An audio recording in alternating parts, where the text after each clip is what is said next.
हाँ तो नमस्ते बच्चों, कैसे हैं आप लोग। उम्मीद करता हूँ आप बहुत अच्छे होंगे। मेरे प्यारे बच्चों, हम आज संस्कृत का पाठ नंबर 7 लेकर आए हैं और इसका नाम है नित्य श्लोक।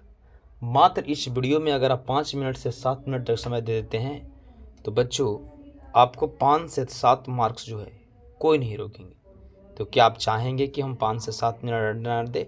बोलेंगे सर हाँ पक्का चाहेंगे।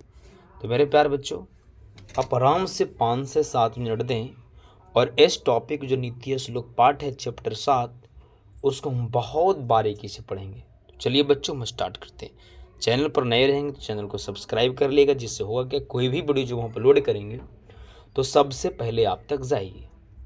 तो चलिए रेडी करें। तो बोलेंगे सर बिल्कुल रेडी करें। तो चलिए देखिए, आपको पता है संस्कृत में सवाल नहीं आती है, ज़्यादा हिंदी में आती है, लेकिन चलिए हम लोग संस्कृत पढ़ते हैं। कह रहा है अहम पाठ, माने यह जो पाठ है सुप्रसिद्ध ग्रंथ से महाभारत से उद्योग पर्वणम अंश विशेष अध्याय 30 से 40 रुपया विदुर नीति संकलिता युद्धम आसान्य प्राप्ते धृतराष्ट्र मंत्री परवरम विदुरम स्वचितस्य शान्तस्य क्रासित प्रश्ने नीति विषयकान् पृच्छन्ति तेषां समुचितरं विदुर ददाति तदेव प्रश्नोत्तरपरं ग्रंथस्य विदुर नीति यमपि भगवद्गीतदेव महाभारतस्य मंगी स्वतंत्र ग्रंथस्य रूपे वर्तते। देखिए बच्चों, सारा संस्कृत मैंने हिंदी लिख दिया है। देखिए इसको हिंदी को मैं समझा देता हूँ। हिंदी क्या कह रहा है बच्चों, ध्यान से देखिए। कह रहे यह पाठ सुप्रसिद्ध ग्रंथ महाभारत के उद्योग पर्व के अंश के विशेष रूप में विदुर नीति से संकलित है। को कहे कि कौन पर्व से लिया गया है, बोलेंगे उद्योग पर्व से लिया गया है। किस से संकलित है, तो विदुर नीति से संकलित है। कहाँ से है, तो महाभारत ग्रंथ से। महाभारत का रचयिता कौन है, वाल्मीकि जी है कि नहीं। और वेद व्यास किसका रचयिता है, महर्षि वेद व्यास, ठीक है ना। तो चलिए, एक वेद व्यास है, एक महाभारत है, एक रामायण है। दोनों को कमेंट करेंगे। हम गलत आंसर बताए हैं कि सही, आप कमेंट कीजिएगा कि महाभारत के रचयिता कौन है और रामायण के रचयिता कौन है, ठीक है ना। चलिए कमेंट कीजिएगा। तो करे विदुर नीति से संकलित है। युद्ध निकट पाकर धृतराष्ट्र ने मंत्री श्रेष्ठ विदुर को अपने चित्त की शांति के लिए कुछ प्रश्न पूछे और पूछे गए प्रश्नों का उत्तर विदुर नीति देते हैं। वही प्रश्नोत्तर रूप ग्रंथ रत्न विदुर नीति है। यह भी भगवत गीता की तरह महाभारत का अंग स्वतंत्र ग्रंथ रूप में है। मेरे प्यारे बच्चों, इसमें कहना चाह रहे कि धृतराष्ट्र जब मंत्री युद्ध जब निकट आ रहा था तो ये जो विदुर से क्वेश्चन कर रहे थे, तो प्रश्न कौन कर रहे थे, धृतराष्ट्र। आंसर कौन दे रहे थे, विदुर। तो वही विदुर इस क्वेश्चन का आंसर दे रहे हैं और वही 5-10 गो पद है, उसके बारे में हम टाइप बाई टाइप पढ़ेंगे। तो चलिए पद नंबर 1। बच्चों एक बात और समझ लीजिए, इसमें कितने पद हैं, तो इसमें 10 पद हैं। टोटल के टोटल कितने पद हैं बच्चों, 10 पद हैं, ठीक है। तो बोलेंगे सर ठीक है। पहला पद को हम पढ़ते, करा यशम कृतम न विघंति। पढ़ के देखिए, यशम कृतम न विघंति शीतमोष्णम भयमरति समृद्ध अस्र अति समृद्ध रसमृद्भाव स वाय पंडित उच्यते। यशम कृतम न विघंति शीतमोष्णम भयमरति समृद्ध रसमृद्धार्वा स वाय पंडित उच्यते। बोल रहा है कि जिसके कर्मों को, अगर कोई व्यक्ति कोई कर्म करना चाहता है, कोई काम करना चाहता है, उसके कामों को अगर सर्दी, गर्मी, भय मतलब डर, भावुकता, किसी से प्रसन्न होके कि अपने आप में मगन होके, संपन्नता, अगर बहुत सुखी होके, बहुत पैसा वाला होके, बहुत बड़ा आदमी बन के, कोई चीज़ की तकलीफ नहीं है वो चीज़ बन के, विपन्नता मतलब बहुत गरीब होके, बहुत तकलीफ हो करके, अगर ये सब बाधा नहीं डालता है तो उसे हम पंडित कहते हैं। मेरे प्यारे बच्चों, मैं इसको समझाता हूँ। कह रहा है कि पंडित किसको कहेंगे, तो कह रहा है कि पंडित उसको कहेंगे बच्चा जो जिसके काम को सर्दी हो, गर्मी हो, भय हो, डर हो, भावुकता मतलब किसी से प्रसन्न होके, किसी में भावुक हो करके, दया आकर के, संपन्नता खुशी में, विपन्नता दुखी, ये सब अगर उसके कामों को अगर रोकता नहीं है तो समझिए कि वह व्यक्ति पंडित है। तो बोलेगा क्वेश्चन कि पंडित किसे कहा जाता है, बहुत प्यार से बोलेंगे कि वैसे व्यक्ति को पंडित कहते हैं जिसके कर्मों को सर्दी, गर्मी, भय, भावुकता, संपन्नता अथवा विपन्नता बाधा नहीं डालता है, उसे हम पंडित कहते हैं। चलिए हम दूसरा बोलेंगे सर। बिल्कुल चलिए दूसरा, बहुत बढ़िया समझ में आ रहा है। इसीलिए मैं हिंदी इंग्लिश दोनों लिख कर लाया हूँ, सॉरी, हिंदी और संस्कृत। देखिए, करे तत्वज्ञ सर्वभूतानाम, फिर से देखिए, तत्वज्ञ सर्वभूतानाम योग्य सर्वकर्मणाम उपायज्ञो मनुष्यायम नरः पंडित उच्यते। करे सभी जीवों की आत्मा को रहस्य को जानने वाला, सभी कर्मों के योग को जानने वाले और मनुष्यों में उपाय को जानने वाले व्यक्ति को पंडित कहा जाता है। पहला में दो बात कहा, दूसरा बात में देखिए क्या कह रहा है कि पंडित हम उस व्यक्ति को कहते हैं जो सभी जीवों को आत्मा के बारे में जाने, सभी के कर्म के योग को जानने वाले और मनुष्य में उपाय को जानने वाले व्यक्ति को हम पंडित कहते हैं। यानी सभी जीव की आत्मा के बारे में जान जाए, सभी के कर्म के योग को जाने कि मनु किस कर्म करने योग्य व्यक्ति है, और मनुष्य में उपाय के बारे में अगर जानने वाले व्यक्ति हैं तो उसको बच्चों हम पंडित कहते हैं। तो दूसरा पद समाप्त होता है। तीसरा पद पर आइए। ए भाई बहुत भी आई है, इसको नोट कॉपी में आप क्या करेंगे, नोट करेंगे। नोट कॉपी में क्या करेंगे, जाके अभी नोट करेंगे। चलिए हम स्टार्ट कर रहे हैं, बोलिए स्टार्ट करें। चले ना, बोलेंगे सर चलिए आप। करे अनाहूतम प्रविशति अपरिष्टो बहुभासते अविश्वासते विश्वासिति मूढ़चेता नाराधम। अनाहूत प्रविशति अपरिष्टो बहुभासते अविश्वासते विश्वासते मूढ़चेता नाराधम।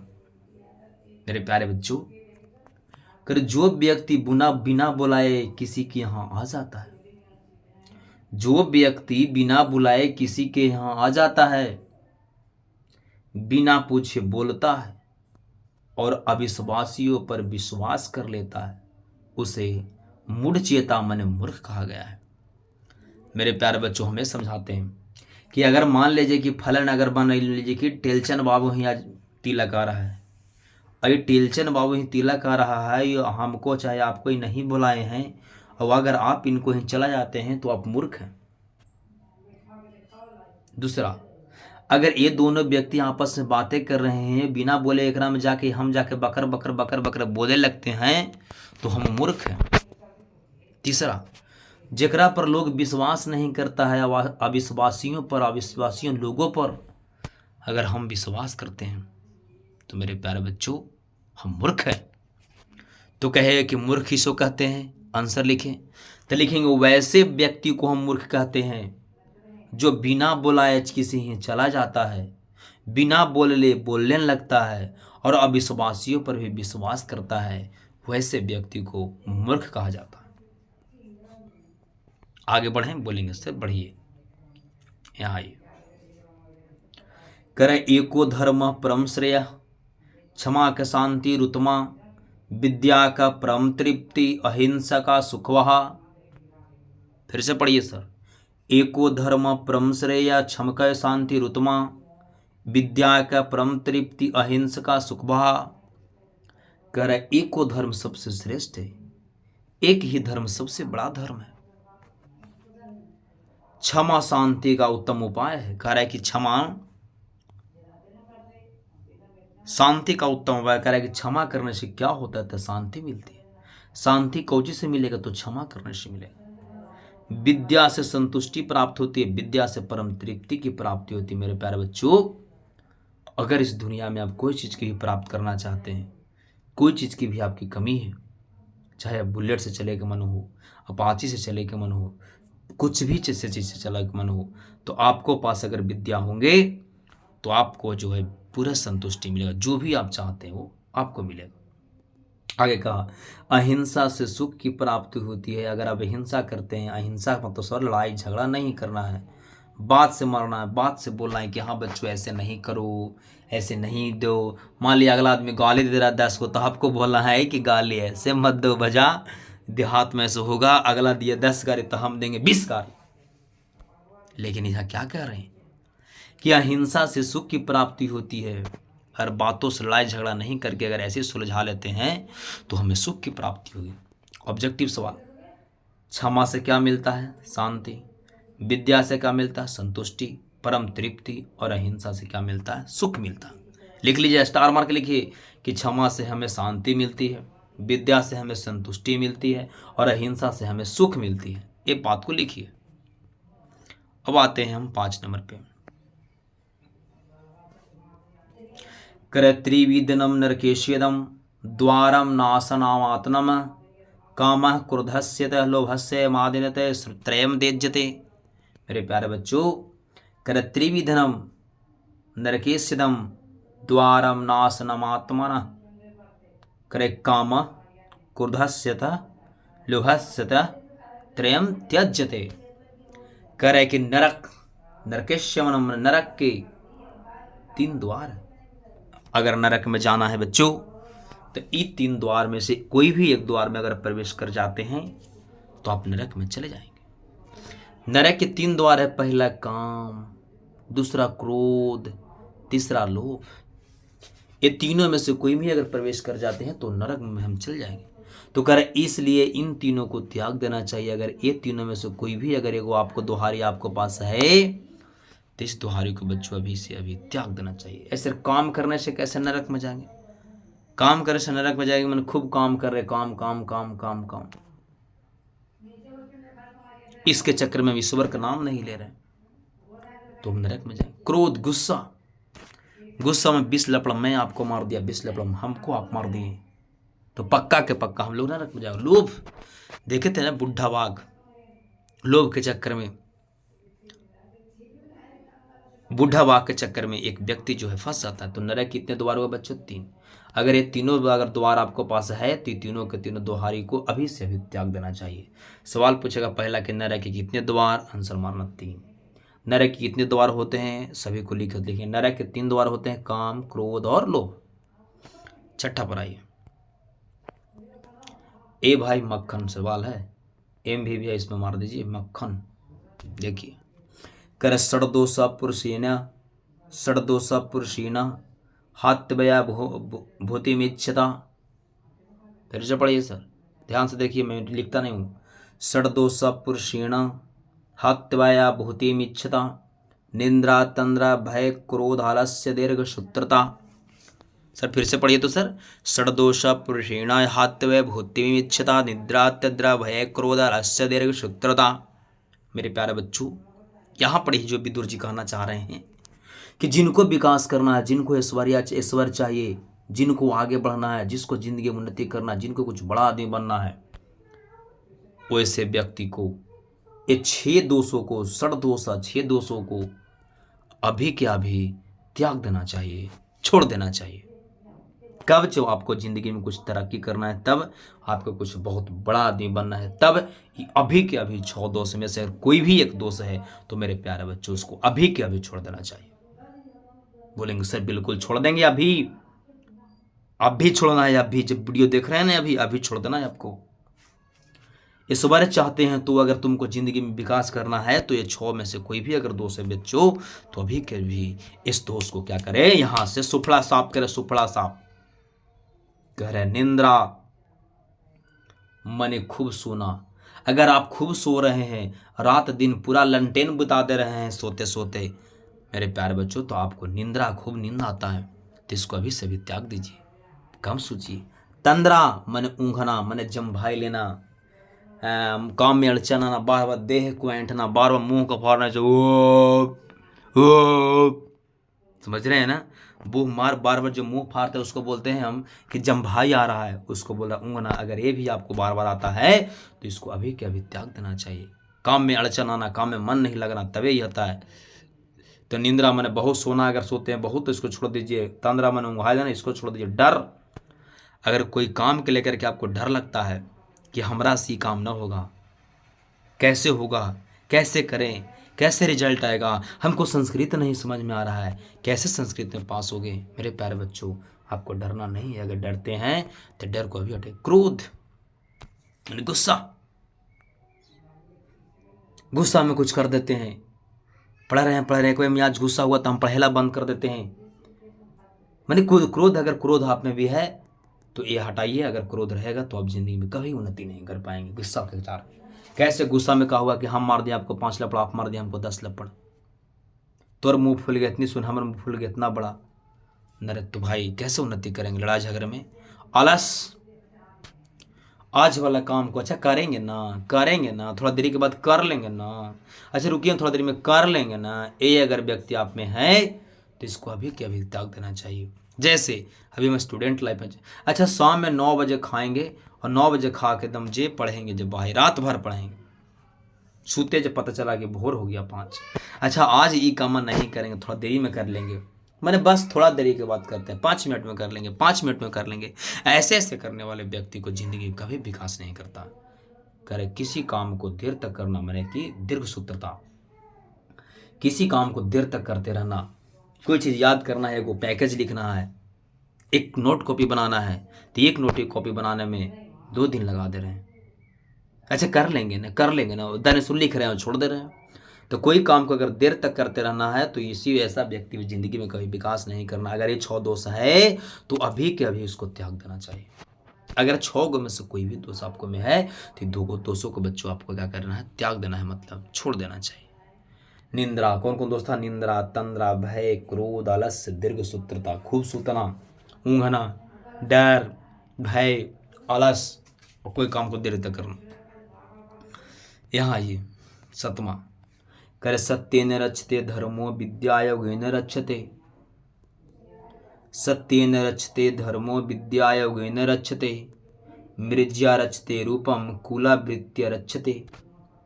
मेरे प्यारे बच्चों, करे सत्य से धर्म की रक्षा होती है, सत्य से धर्म की रक्षा होती है। आप अगर सही बोलते हैं तो आपके धर्म की रक्षा हो, अगर आप सही बोल रहे हैं तो आपके धर्म की रक्षा होगा। मेरे प्यारे बच्चों, अयुगेन रचते, नहीं विद्या योगेन रचते, योगेन मन होता है योग करना, अभ्यास करना, प्रैक्टिस करना, और अगर अभ्यास करते हैं तो आपकी विद्या की रक्षा होती है। मेरे प्यारे बच्चों, अगर आपको विद्या रखना है, सरस्वती माँ को अपने पास रखना है तो आपको डेली के डेली प्रैक्टिस करना होगा, मेहनत करना होगा, सरस्वती माँ आपको पास होंगे। तो भाई सत्य से धर्म की रक्षा होती है, अभ्यास से विद्या की रक्षा होती है। और देखिए यहाँ सबसे बड़ा सवाल, श्रृंगार से रूप की रक्षा होती है। हम लोग पाउडर लगाते हैं, लिपस्टिक लगाते हैं, बाल झाड़ते हैं, चोटी लगाते हैं, चुट्टा लगाते हैं, वगैरह वगैरह चीज़ें लगाते हैं, वो सारे के सारे श्रृंगार है। टिकुली लगाते हैं, सब श्रृंगार है। तो श्रृंगार से किसकी रक्षा होती है? रूप की रक्षा होती है, चेहरा की रक्षा होती है। और अच्छे आचरण से कुल की रक्षा होती है, यानी परिवार की रक्षा होती है। मेरे प्यारे बच्चों, अगर हम आप अच्छे आचरण से रहेंगे, अच्छे व्यवहार से रहेंगे तो हमारा परिवार, हमारा कुल की रक्षा होगा। कहेगा बाप फलनमा का बेटा है, बहुत संस्कारी है, फलनमा की बेटी है, भाई गर्दा उड़ा दिया, नंबर 470 नंबर लाए, 456 नंबर लाया, 445 नंबर लाया, भाई गर्दा उड़ा दिया। तो यहाँ सवाल क्या पूछेगा कि सत्य से किसकी रक्षा होती है? तो धर्म से। लिख लीजिए कॉपी में भी कि सत्य से धर्म की रक्षा होती है, अभ्यास से विद्या की रक्षा होती है, श्रृंगार से रूप की रक्षा होती है, और अच्छा आचरण से कुल की रक्षा होती है। ठीक है ना? ऑब्जेक्टिव यहां से आएगा। चलिए 8वां देखिए, कर सुलभ पुरुषा राजन सततम प्रिय वादिन, अप्रिय से तू पथस्ते वक्ता श्रोता च दुर्लभ।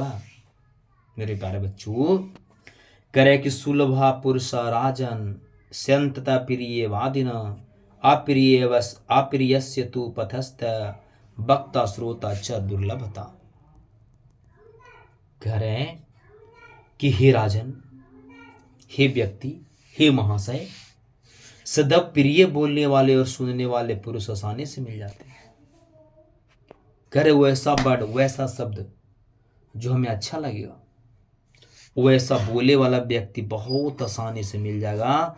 और हम सुन रहे हैं उस बात को तो हम भी बहुत आसानी से मिल जाएगा। मेरे प्यारे बच्चों, कहना यहाँ ये चाह रहे हैं कि जो बात हमको अच्छा लगे, गुड बात लगता है, भले वो खराब बात बोल रहा है, भले वो गंदा बात हमको सिखा रहा है, मेरा पड़ोसी गंदा बात सिखा रहा है, गंदे बड़ सिखा रहे हैं, गंदी चीजें सिखा रही है, परंतु वो खराब बोल रहे हैं, लेकिन वो बतिया हमको प्रिय लगता है, बहुत अच्छा लगता है, सुनने वाले पुरुष आसानी से मिल जाएंगे। वही कह रहे हैं कि जो भद्दे बात है, जो गलत बात है, कुछ भी गलत बात हो, लड़ाई झगड़ा, कुछ भी उल्टी पलटी बोलना, ऐसा बोले वाला और सुनने वाला आदमी आसानी से मिल जाएगा। लेकिन अप्रिय ही सही, लेकिन जो खराब बात ही लगे, जो आपको दुख लगे, अगर कोई बोले तो आपको दुख लगे, लेकिन उचित बोल रहा है, सही बोल रहा है, ऐसा व्यक्ति बड़ी कठिन से मिलते हैं। मेरे प्यारे बच्चों, इस श्लोक में राइटर ये कहना चाह रहे हैं कि जो सदैव प्रिय बोलने वाले लोग हैं, जो प्रिय बोलते हैं, जो ऐसे बड़े, जो अच्छा लगता है हमको, जो इसमें से कोई व्यक्ति गांव घर के लोग हैं, हमको कुछ बता रहा है, जो वैसे बात बता रहा है, जो खराब बात है वो बता रहे हैं, तो हमको अच्छा लग रहा है, तो प्रिय है ना। तो वैसे ही प्रिय बोले वाला लोग बहुत आराम से मिलेगा। प्रिय बोले वाला मैंने तुमको खाली बोलेगा एकदम अच्छा लगेगा, लेकिन बोलिया तुमको लिए फायदेमंद नहीं है।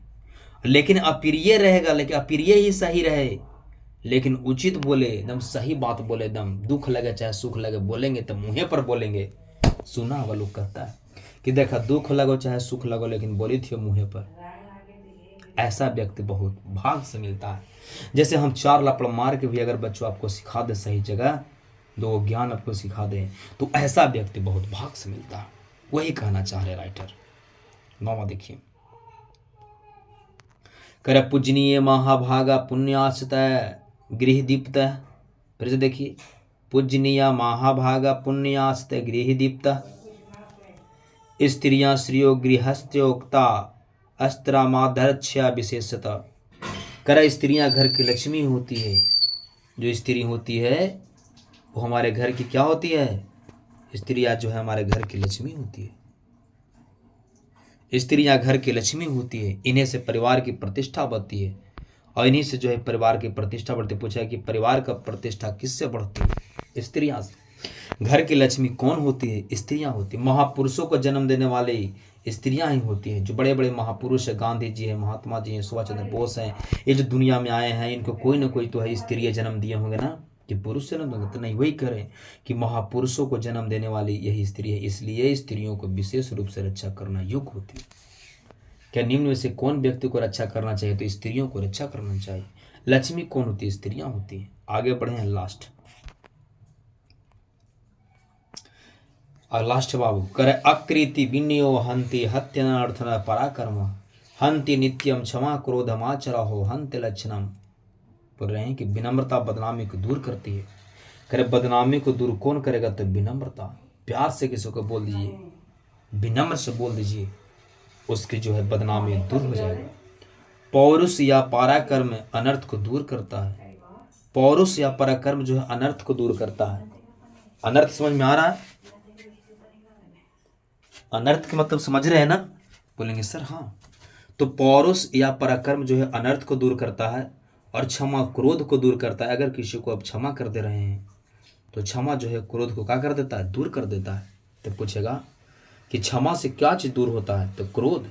और अच्छा आचरण से बुरी आदतें दूर होती है। अगर अच्छा आचरण रहेगा, अच्छा व्यवहार रहेगा आपको, तो जो बुरी आदत है, आप में जो गंदे बातें हैं, जो गंदा गंदा बात हम याद कर लें, वो हमारा हट जाएगा। कब? जब हमारा आचरण अच्छे हो जाएंगे, व्यवहार हमारा अच्छा हो जाएगा, तो हमारे से जितनी भी गंदगी बातें हैं वो धीरे धीरे खत्म हो जाएगा। तो बच्चों, ये वीडियो समाप्त होती है, और बताइए वीडियो कैसा लगा, ज़रूर कमेंट करके बताइएगा। ये कमेंट का इंतज़ार रहेगा। आपको कमेंट में आंसर देना है। सवाल नंबर पहला, एक एक बच्चे की कमेंट आना चाहिए, एक एक बच्चे की कमेंट आना चाहिए। सवाल नंबर पहला, नरक के कितने द्वार है? नरक के कितने द्वार है? नरक के कितने द्वार है? अहिंसा से क्या हो मिलती है? दूसरा, विद्या से क्या प्राप्त होती है? विद्या से क्या प्राप्त होती है? और लास्ट सवाल है बच्चों, लास्ट सवाल है